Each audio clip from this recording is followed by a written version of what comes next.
According to Klingon mythology, the gods created Kortar, the first Klingon male to live in the paradise of qui'tu. Feeling lonely, the gods formed him a female companion, but he grew jealous of this second being, and they fought, ending with Kortar defeated. To his surprise, the female did not kill him and instead proposed an alliance as they were stronger together. Accepting her proposal, the two united as one and destroyed the gods who created them. A prominent legend repeated at weddings, the Klingon people actually originated from an advanced humanoid progenitor species living 4.5 billion years in the past, which traveled across the galaxy, seeding worlds with their genetic material, resulting in the eventual evolution of Klingons, humans, Romulans, Cardassians, and thousands of others. Evolving into a large, physically powerful species with exceptional courage and a mind for battle, leadership of their people was often won in combat, and so by the 9th century, their homeworld of Konos was ruled by the hated tyrant Molor, considered the greatest warrior among them. Inspiring fear in his enemies, the city of Kamchi was left almost entirely undefended when the garrison fled before 500 warriors sent by their cruel ruler. However, one man, the lowborn warrior Kahless, and one woman, the brave Lady Lucara, refused to run and took on the entire army alone. Despite overwhelming odds, they defeated Molor's forces and began the greatest love story in Klingon history. Leading a rebellion against their oppressor, Kahless used the first ever bat'leth to kill Molor in battle at the river Skrull, a moment commemorated in a famous Klingon drinking song. Establishing the Klingon Empire, Kahless went on to defeat the armies of the Thekleri, establish a strict code of honor, and develop a robust warrior culture that dominated Klingon society for the next 1500 years. At the end of his reign, legends say Kahless left to take his place in the afterlife of Sto-vo-kor, but pointed to a specific spot in the sky before he departed, claiming it was where he would one day return. Pointing to the planet Boreth, it became home to a Klingon monastery devoted to his memory and final prophecy.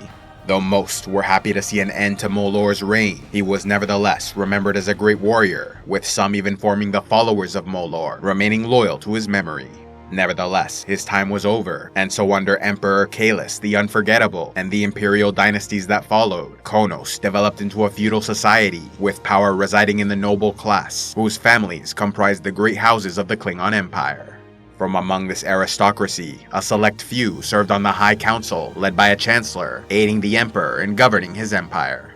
Although women were greatly valued in Klingon society, viewed as equals on the battlefield, only men were traditionally chosen for the High Council, though some exceptions were made.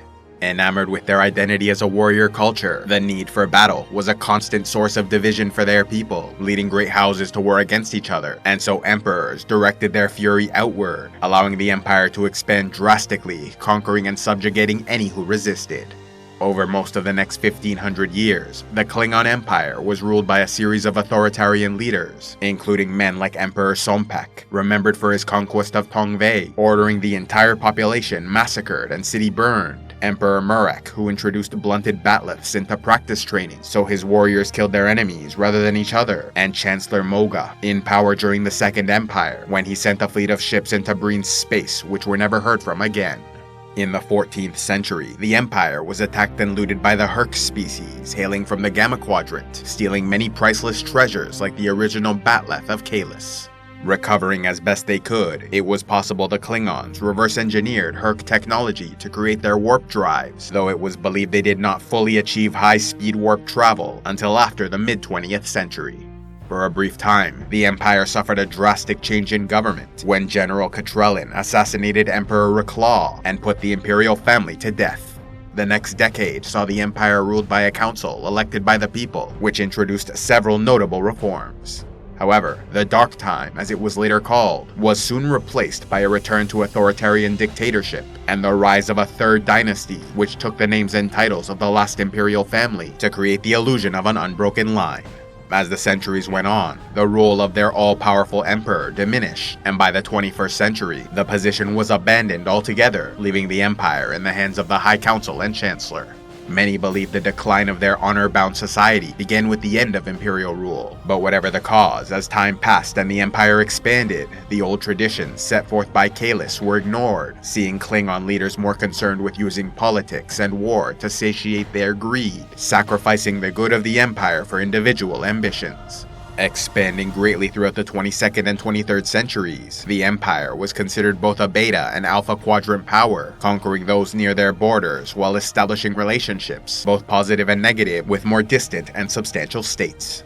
Establishing cordial relations with the Vulcan species by the 21st century, the Klingon Empire first encountered humans when a courier crashed on Earth in 2151, ending up shot by a local farmer.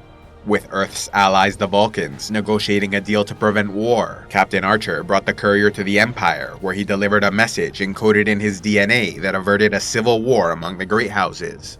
Throughout the years that followed, Captain Archer had several more encounters with the Klingons, feeling an ever-present hostility between their people. Matters only worsened after the formation of the United Federation of Planets, making them a competing, emerging superpower to the Klingon Empire. Between 2223 and 2256, the two rivals became locked in a tense Cold War, sometimes clashing in skirmishes or minor conflicts like the Battle of Donatu 5. By the end of this Cold War period, the 24 great houses of the Klingon Empire were once again divided and fighting among themselves. However, in 2256, the noble warrior T'Kuvma successfully gathered all the houses together in order to provoke a fight with the Federation, thereby uniting their people to conquer a common foe. Though it cost him his life, T'Kuvma accomplished his mission in the Battle of the Binary Stars, starting a war between the Empire and Federation.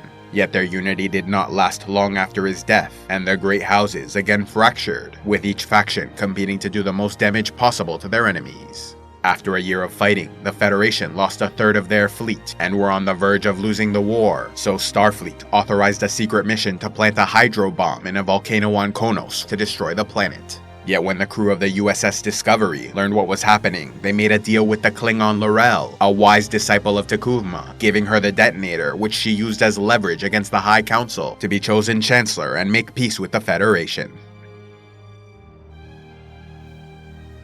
A special thanks to Ekster for sponsoring this video. Ekster provide great quality smart wallets, designed with efficiency and security in mind, using premium leather and a quick card box with a trigger at the bottom for easy access to what you need. Their elegant, sleek products come with RFID protection to stop electronic pickpockets, and an optional solar-powered tracker accessed through an app on your phone to ensure you never again lose your wallet. Coming in a variety of styles and colors to fit your personal wants and needs, I've been using the Napa Black Parliament wallet and am extremely pleased with the results so far.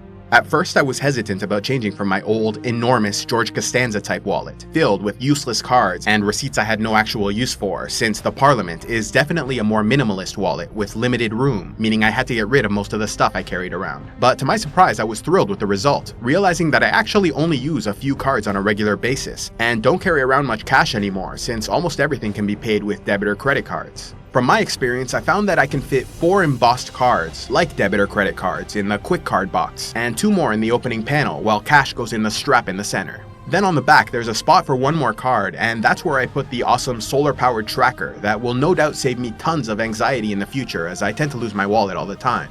So if you're interested in checking out the great products from Ekster, while at the same time supporting this channel, be sure to click on the links below or go to shop.ekster.com/CivilizationEx to get a 15% discount on your purchase.